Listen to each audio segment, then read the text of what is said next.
Hi friends, எல்லோரும் எப்படி இருக்கீங்க? நல்லா இருக்கீங்களா? இன்றைக்கி நான் கம்பு சாப்பாடு தான் செஞ்சிருந்தேன். நான் எப்படி செஞ்சேன் அப்படிங்கிறத உங்கள் கூட ஷேர் பண்ணிக்கிறேன். அடிக்கிற வெயிலுக்கு மதிய நேரத்தில் சாப்பாடு, பருப்பு ரசம் இந்த மாதிரிலாம் சாப்பிடணும்னு நினச்சாலே கொஞ்சம் கஷ்டமாக தான் இருக்குது. அதுவே இந்த மாதிரி கம்பு ஜூஸ் அப்படின்னா நமக்கு கொஞ்சம் ஈஸியாக தொண்டைக்குள்ளே இறங்கிடும். ஸோ அதுக்காக தான் நான் கம்பு சாப்பாடு வேக வச்சு போட்டிருந்தேன். எங்கள் வீட்டில் எல்லாருக்குமே கம்பு சாப்பாடு அப்படிங்கிறது ரொம்பவுமே பிடிக்கும். சரி வாங்க, நான் இந்த கம்பஞ்சாப்பாடு எப்படி செஞ்சேன் அப்படிங்கிறத உங்கள் கூட ஷேர் பண்ணிக்கிறேன். இது செய்கிறதுக்கு முன்னாடி நான் கடையில் தான் நாட்டுக்கம்பு தான் வாங்கியிருந்தேன்.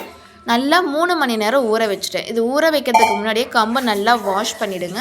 வாஷ் பண்ணிவிட்டு 3 மணி நேரம் ஊற வச்சதுக்கப்புறமா அதை கம்பு ஒரு டைம் வாஷ் பண்ணிவிட்டு மறுபடியும் அந்த கம்பு இப்போ நான் செய்கிறேன் பார்த்திங்கன்னா இந்த மாதிரி அரிச்சு எடுத்துக்கோங்க. ஏன்னா கம்பில் நிறைய ஒரு சில கல்லுகள்லாம் இருக்கும்.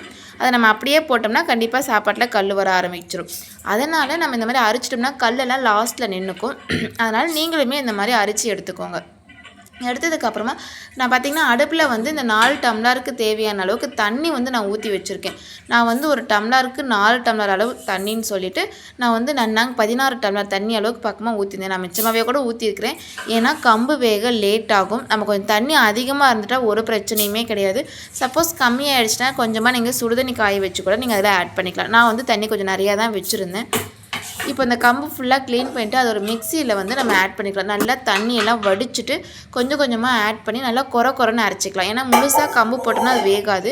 நம்ம கொஞ்சம் அரைகுறையாக கொரன்னு அரைச்சி எடுத்துக்கும் போது கம்பு ஈஸியாக வெந்துடும். ஸோ அதனால் நான் இருந்த எல்லா கம்பையுமே நான் அதில் ஆட் பண்ணிக்கிட்டேன். ஆட் பண்ணி 2 டைமாக நான் போட்டு மிக்சியில் அரைச்சி எடுத்துகிட்டு வந்துட்டேன். ஒரு 4 ஓட்டு ஓட்டினோம்னாலே கம்பு அரைகுறையாக இதாகிடும். அதுக்கப்புறமா அதை எடுத்துகிட்டு தண்ணி கொதிச்சிருச்சா அப்படிங்கிறதையுமே நான் செக் பண்ணேன்.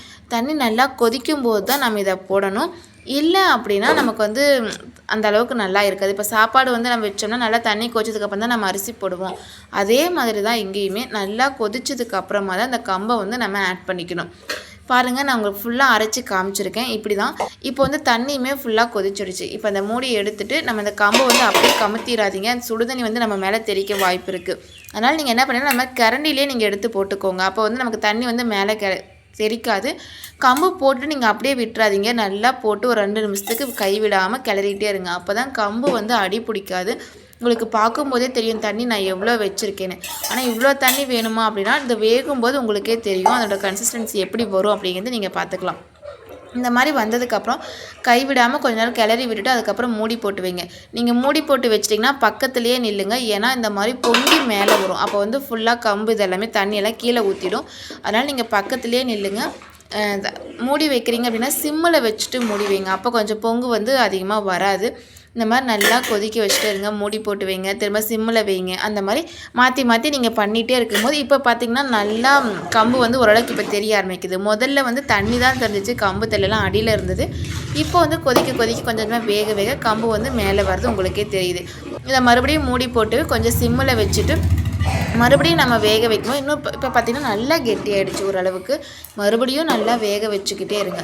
கம்பு நம்ம குடிக்கிற வரைக்கும் நம்ம உடம்பு நல்லா கூலிங்காக இருக்கும். இது கூட கொஞ்சம் மோர் ஆட் பண்ணி சின்ன வெங்காயம் ஆட் பண்ணிவிட்டு இதுக்கு ஏதோ கொஞ்சம் வடகமோ அல்லது இந்த கொத்தவரங்காய்லாம் பொரித்து வச்சுருப்போம் இல்லையா, இந்த மாதிரிலாம் நம்ம சாப்பிடும்போது நமக்கு அவ்வளோ சூப்பராக இருக்கும். நீங்கள் எல்லாருமே தயவு செஞ்சு வீட்டில் இந்த வெயில் காலத்தில் கம்பு குடிங்க. வீட்டில் செய்ய முடியலன்னா கடையிலையாவது ஒரு கப்பு சொம்பு வாங்கி குடிங்க, ரொம்ப நல்லது. இது பார்த்திங்கன்னா இப்போ நல்லா கெட்டியாயிடுச்சு. இது இன்னும் ஆறிச்சுன்னா ரொம்ப கெட்டியாயிடும். அதனால் நான் கொஞ்சம் இலவாக இருக்கும்போதே நான் இந்த அடுப்பை ஆஃப் பண்ணிடுறேன். நான் இப்படி தான் கம்பு சாப்பாடு செஞ்சுருந்தேன். நீங்கள் எல்லாருமே எப்படி செய்வீங்க அப்படிங்கிறதையுமே என் கூட ஷேர் பண்ணிக்கோங்க. தேங்க்யூ.